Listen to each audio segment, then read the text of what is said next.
Mes sœurs, mes frères, bienvenue en cette méditation sur les textes de ce lundi 27 novembre 2023, en cette 34e semaine du temps ordinaire où nous faisons mémoire de Sainte Catherine Labouré, fille de la Charité, qui eut la vision de la médaille miraculeuse.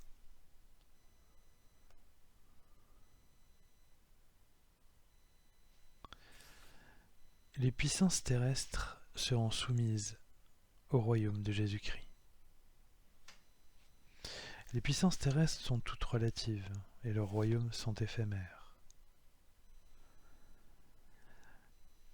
Elles tirent en effet leurs existences et leur légitimité d'une puissance plus grande, celle de Dieu. L'histoire humaine verra d'ailleurs un dernier royaume éternel, celui de Dieu. C'est la conclusion de l'extrait du prophète Daniel et de son interprétation du rêve du roi de Babylone, Nabuchodonosor. Ce texte est une belle leçon d'humilité devant la fragilité des empires qui se succèdent et la fugacité du temps que représente le rêve du colosse aux pieds d'argile. La tête d'or désigne l'empire babylonien, vaincu par l'empire perse qui lui succède. Empire perse, lui-même vaincu par l'empire macédonien et grec, qui désigne ventre et cuisse de bronze, lui-même vaincu par l'empire romain qui finit miné par les divisions, représentées par les jambes de fer et le pied de fer et d'argile. Ce dernier empire romain sera détruit par une pierre qui se détache miraculeusement de la montagne pour frapper l'empire de Rome. Cette pierre matérielle, qui vient des hauteurs et qui arrive sans cause, désigne le Seigneur des Seigneurs, le Roi des Rois pleinement humain, matériel comme une pierre, et pleinement divin, qui vient de là-haut, de la montagne. Jésus-Christ, auquel toute puissance sera soumise dans son règne sans fin de justice et de paix. Dans son cantique, Daniel révèle d'ailleurs bien la soumission de ces puissances terrestres au royaume de Jésus-Christ, duquel dépend toute chose. Il est dit « et toute la puissance du Seigneur. Bénissez le Seigneur. À lui, gloire, louange éternelle. »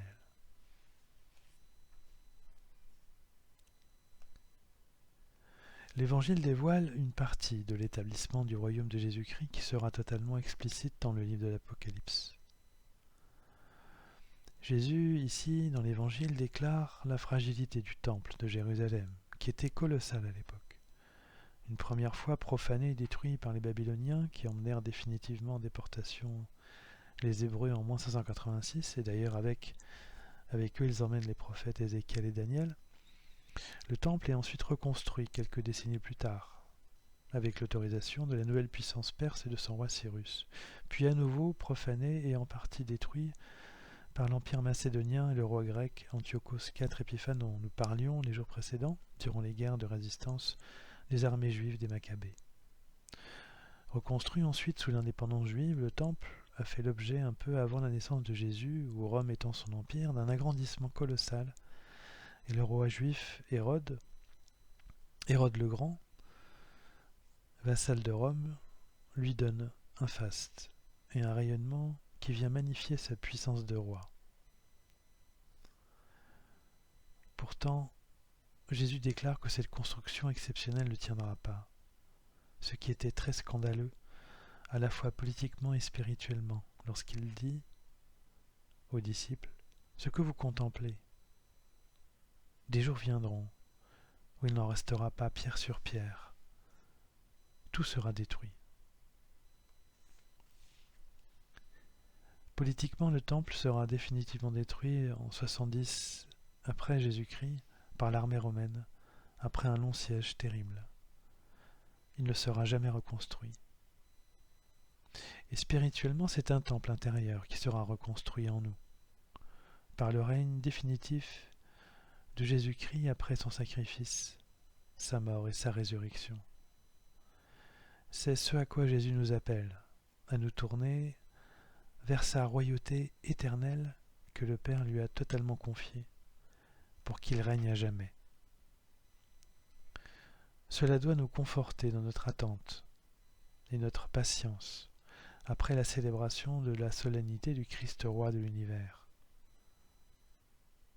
Jésus est celui qui nous guide dans la succession des événements de nos vies, comme il guide l'humanité à travers l'histoire.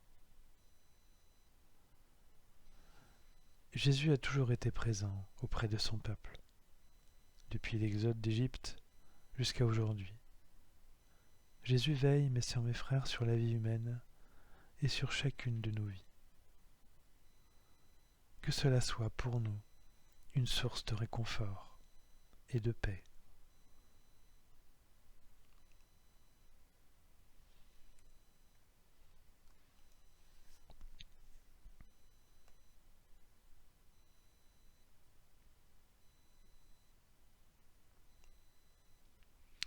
Mes sœurs, mes frères, après cet instant de méditation sur les textes de ce jour consacrés à la soumission de toutes les puissances terrestres au royaume de Jésus-Christ, je nous invite à la prière.